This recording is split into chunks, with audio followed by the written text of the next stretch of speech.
2리터카에 대해서 좀 공부를 해봅시다. 2리터카, 리터카라는 게 있는데, 리터카. 1리터에 100km를 간다. 뭐 그런 자동차가 있는데, 예전에 폭스바겐에서도 이걸 하고, 또 푸조에서도 이런 것들을 했었는데, 이런 것들이 뭐 개발이 됐었지만은, 지금 뭐 상용화되거나 뭐 그런 거는 아니라서, 어쨌든 그런 개념, 그러니까 내연기관을 통해 가지고 연비를 개선해서 그 주행거리를 늘리려고 하는 그런 노력들은 많이 이루어졌었다는 거, 그런 부분들에 대해서 이해를 하면 될 것 같습니다. 자, 그럼 리터카의 개념이 뭐냐? 환경 친화적인 기술과 저배기량의 엔진을 결합한 자동차를 의미합니다. 환경 친화적인 기술과 저배기량의 엔진을 결합한 자동차를 의미합니다. 이러한 자동차는 환경 보호 및 대기 오염 저감에 기여하기 위해 개발되었습니다. 이런 이제 자동차의 개발이 지금은 사실은 조금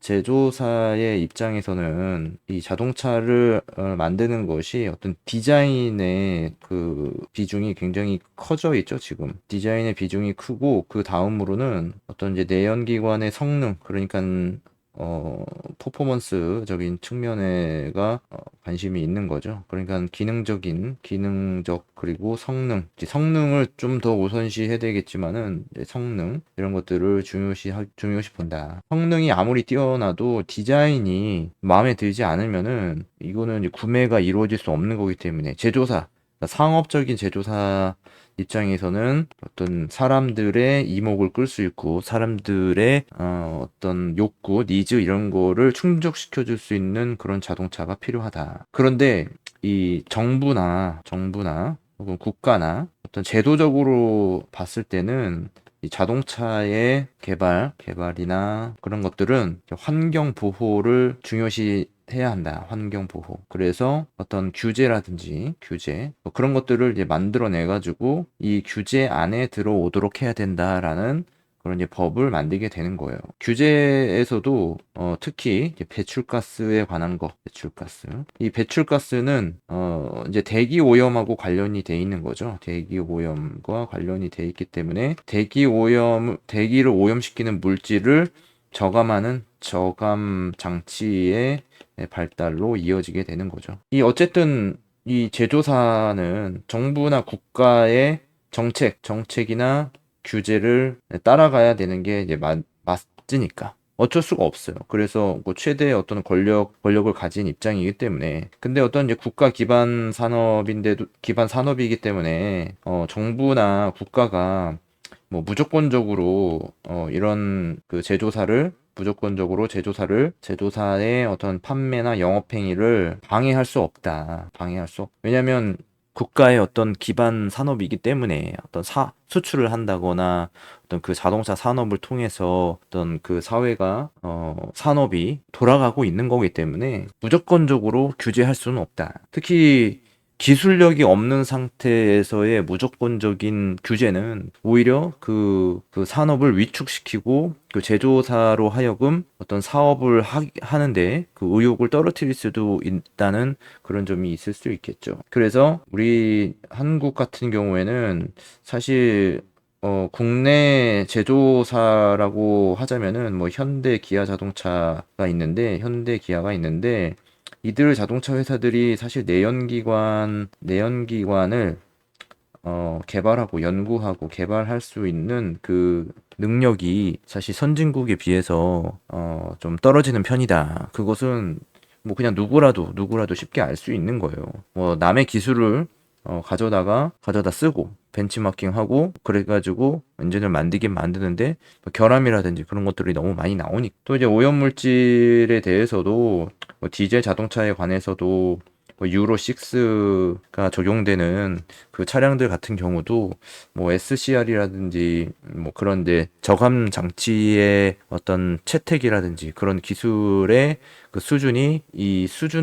그 기준을 만족시키지 못하기 때문에, 뭐 우리나라에서만 현대 기아차한테 그거를 유예를 시켜준다거나, 하여튼 그런 일련의 일들을 보면은, 하여튼 기술력이 낮기 때문에 무조건적으로 규제를 하게 되면은 어떤 그 자동차 수요를 충족하지 못하게 된다. 그러한 이제 부작용도 발생이 되기 때문에 어쩔 수 없이 어떤 타협을 통해서 이제 판매가 되고 있는 거죠. 어쨌든 이제 자동차는 이제 환경 보호와 어떤 대기 오염 저감에 기여하기 위한 방향으로 이제 개발이 되고 있는 그런 상황이라고 볼 수가 있어요. 자, 그러면은 저 배기량 엔진이라는 것은 뭐냐? 이러한 이제 자동차들은 일반적으로 배기량이 2리터 이하인 작은 크기의 엔진을 사용합니다. 작은 배기량 엔진은 연료 소비를 감소시키고 더 깨끗한 연소를 가능하게 하여 환경에 더 적은 영향을 미치도록 도와줍니다. 자, 이러한 그러니까 뭐 다운사이징이라고 하죠. 예전에 다운사이징 엔진을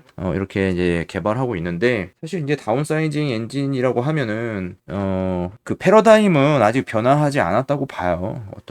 왜냐면 기존의 동일 차량에서 예를 들어서 뭐 2리터 엔진을 사용하다가 이것을 뭐 1.7리터 엔진을 사용한다든지 1.6리터 엔진을 사용하는지 하는 식으로 그냥 엔진의 패키지를 변경하는 것이지, 그 다운사이징이라고 절대로 볼 수가 없다.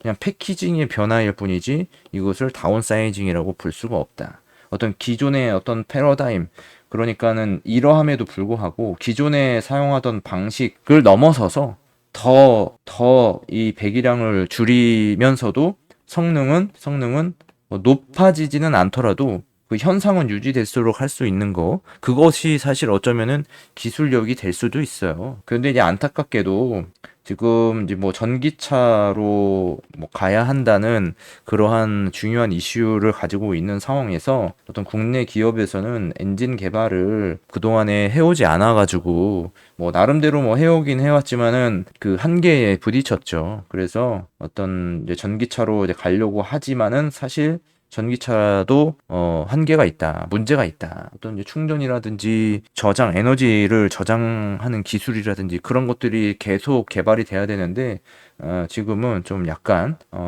설익은 듯한 그런 느낌이죠. 아무튼 뭐 외국의 기업에서도 전기차를 많이 출시를 하고 있지만은 거기에서 사용되는 그 기술에 비해서 국내 기업에서는 좀 수준이 좀 낮지 않은가. 근데 뭐 일반 사람들이 그거를 만들어내는 것은 뭐 사실 좀 어려운 거죠.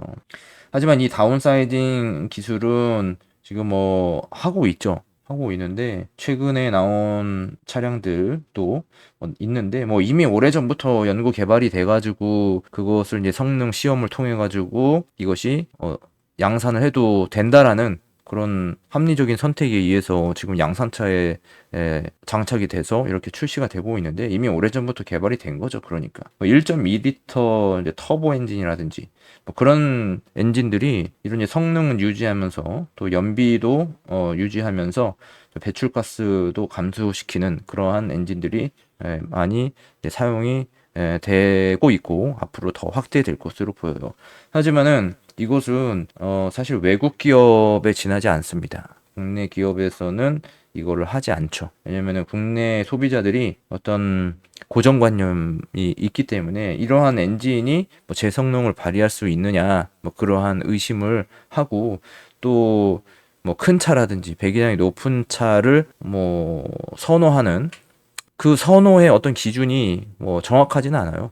불분명하지만 어떤 성능이나 뭐 그런 것들에 대해서 과학적으로 분석할 수 있는 능력이 없음에도 불구하고 뭐 그런 엔진이 단지 숫자적으로 높아서 그것이 좋아 보인다라는 그 인식 때문에 그런 것을 이제 찾는다. 하지만 그럴 필요가 없다는 거죠. 더 이상. 그래서 이제 저 작은 배기량 엔진을 이제 사용하는 그런 엔진들이 계속 나와야 된다. 이렇게 보는 겁니다. 자, 그리고 하이브리드 시스템이 있죠. 이제 하이브리드 시스템은 일부 이제 저공해 자동차 2리터 카에서는 하이브리드 기술이 적용이 돼야지 그 극도의 그 효율을 발휘를 할 수가 있게 되는 거죠. 이거는 내연기관과 이제 전기 모터를 결합해서 연료 소비를 최적화하고 에너지 회수를 통해서 보다 효율적인 운전을 가능하게 해야 합니다. 저 전기 모터 배터리에 에너지를 충전을 하는 거예요. 그런데 단지 내연기관이 가동될 때의 에너지를 전기 배터리에 충전하는 것이 아니라 이렇게 에너지 회수 장치,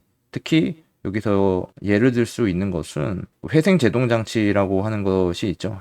이미 뭐 잘 알려져 있죠. 대중적으로 많이 알려져 있는 회생 제동 장치라는 것이 있는데, 뭐 이것은 뭐 과거에 오래 전부터 이 경주용 자동차에 많이 사용이 됐던 거예요. 경주용 자동차에. 그래서 이제 주행 중에 내리막이라든지 혹은 관성 주행을 할 때가 있다. 관성 주행을 하게 될 때에 바퀴는 이제 회전하고 있어요. 바퀴가 회전하고 있을 때 이 회전력이 바로 이제 발전을 할 수 있는 그런 운동 에너지가 전기 에너지로 바뀔 수 있는 그런 동력이 되는 거죠. 이때의 운동 에너지, 그냥 관성에 의해서 바퀴가 돌아갈 때의 운동 에너지를 회수해서 전기 에너지로 변환시켜 준다. 그래서 이 에너지를 배터리에 다시 저장을 하는 거죠. 그것이 바로 이제 에너지 회수고 회생 제동 장치의 개념입니다. 그러면은 이때 이제 회생 제동 장치를 가동하면은 브레이크의 작동을 하지 않아도 되는 거죠. 브레이크 작동을 하지 않아도 어떤 이제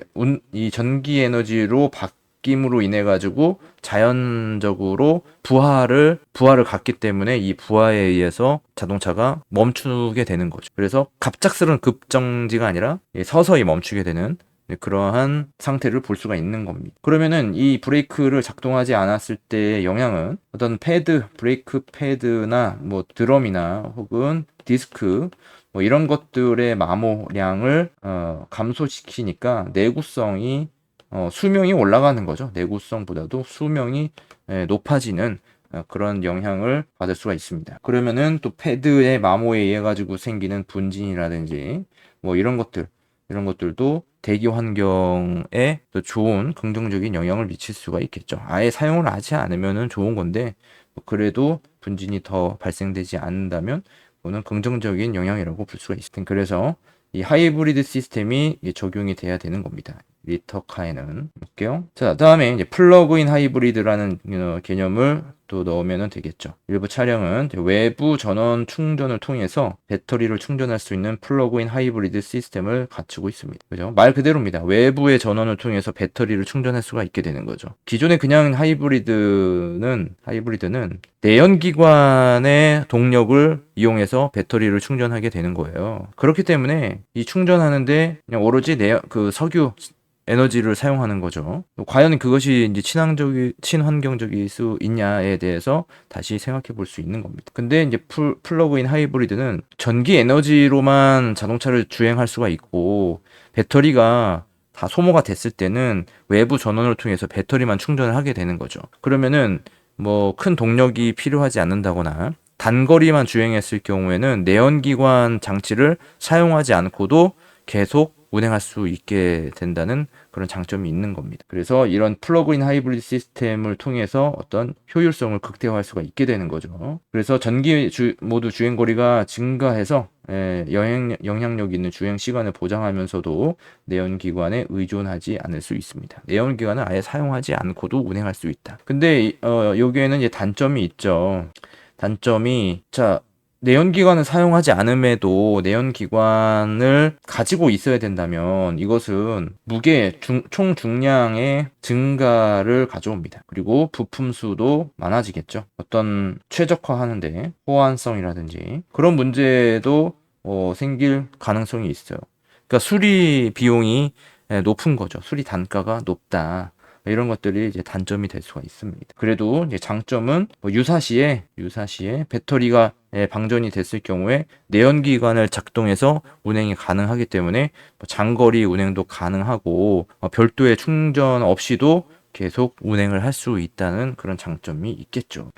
플러그인 하이브리드의 대한 장단점이었습니다. 리터카예요. 자, 리터카는 또 방금 얘기했지만 중량이 높아지면은 그것은 단점이라고 얘기할 수 있습니다. 그 최적의 중량, 효율을 발휘할 수 있는 최적의 중량을 얻기 위해서 이 경량화가 필요한 거죠. 그래서 이 외관을 싸고 있는 그 재료의 성분이라든지 그런 것들의 또 연구와 개발을 통해서 안전을 확보하면서도 가벼운 소재를 사용해서 자동차를 구성할 수 있어야 되겠습니다. 그래서 저공해 자동차 2리터 칸은 경량 재료를 사용해서 차체의 무게를 줄이는 경량화 기술을 이제 적용하게 됩니다. 그래서 경량화를 하게 되면 에너지 소비가 감소하게 되죠. 차가 가벼운 만큼 에너지가 이제 덜 필요한 거죠. 그래서 주행 효율성을 향상시키는데 도움이 됩니다. 그래서 이런 이제 경량화 재료로는 이제 마그네슘 합금 같은 거, 그죠? 그런 것들이 이제 많이 이제 사용이 되고, 알로이라든지 뭐 그런 것들이 주로 사용이 되고 있죠. 특히 이제 무거운 것들, 엔진 계통이 특히 이제 무겁잖아요. 그래서 이것을 그 엔진 블럭을 뭐 알루미늄으로 한다든지, 이제 알루미늄의 적용이 이제 많아지고 있는 그런 상황이라고 볼 수가 있죠. 알루미늄을 많이 사용하고 휠 같은 것도 이제 마그네슘금 이용해가지고 한다거나 또는 또 카본 같은 거를 이용해서 자동차를 만드는 그런 자동차도 있습니다. 근데 카본은 이제 단가가 비싸기 때문에 차량 가격을 상승시킬 수가 있죠. 하지만 어떤 실험적으로 봤을 때는 그런 카본을 이용한 것도 굉장히 유용하게 이제 사용이 되고 있다고 볼 수가 있겠습니다. 자, 에너지 회수 시스템에 대해서 이제 얘기를 했었는데, 이거 회생 제동 장치에 대한 얘기예요. 그래서 브레이킹 중에 생성되는 에너지를 회수하는 레귤레이티브 브레이킹 시스템이라는 것을 이제 도입하게 됩니다. 이때 운동 에너지를 전기 에너지로 변환해서 에너지를 좀 더 확보할 수 있기 때문에 저공해 자동차 2리터 카에 적용해야 하는 그런 시스템이라고 말할 수가 있습니다. 자, 그래서 2리터카에 대해서 이렇게 이야기를 해봤습니다. 다음 시간에는 저공해 자동차를 어떻게 정의할 수 있는가, 대표적인 저공해 자동차의 종류와 특성에 대해서 설명하겠습니다. 이게 뭐 내용이 약간씩 중복되는 경향이 있어요. 그래서 문제가 어떤 내용이 좀 한정적이기 때문에 문제를 다양하게 만들어내면 그만큼 내용은 중복될 수도 있기 때문에 뭐 하여튼 중복되는 과정을 통해서 다시 학습을 하게 되면 그 내용을 완전히 이해할 수가 있게 되는 거겠죠. 그 정도로 하면 되겠습니다. 수고하셨습니다.